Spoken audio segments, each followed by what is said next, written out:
So could you tell me a little bit about your study? What were your research questions, your sample? Okay, well, my study was assessing the messages that were in the Gardasil vaccination campaign that was introduced by Merck, and my sample was all the promotional materials they used from their website and from the mailings they sent to both the young women and to the mothers, and a transcription of the television commercials. And yes, that's what I used for my sample. And basically it was a content analysis of the messages they use, and I was using the theoretical framework of fear pills to see if there was enough threat in the messages, enough efficacy messages, which was giving the women the tools they need to go get the vaccination, and also enough self-efficacy messages to giving them, empowering them, letting them know that they can get the vaccination.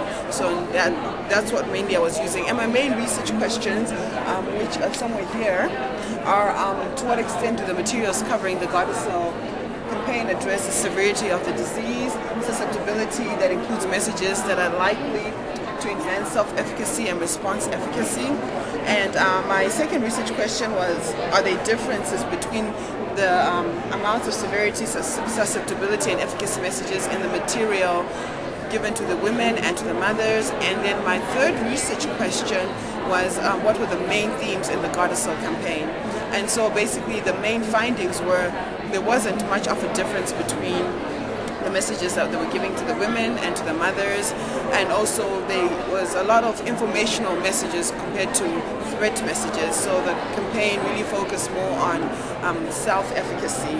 And then lastly, the main themes of the campaign were the limitations of the vaccine, ways to increase knowledge, the risks of other diseases that are associated with HPV, and cancer risk factors, and other prevention messages and empowerment messages to the women.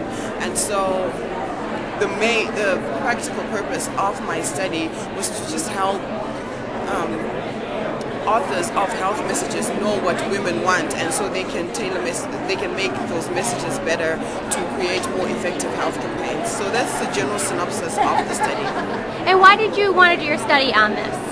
I wanted to do my study on this because as a young woman myself, HPV has never really been something that has been out there until Merck came up with the vaccination campaign. So I was wondering what was the main driving force behind that, and then what messages were they using to encourage young women such as myself and to encourage mothers to get their children vaccinated. So I wanted to know what type of messages that they were sending out, and just comparing that with research that is out there about what information women want about messages about cancer, specifically HPV.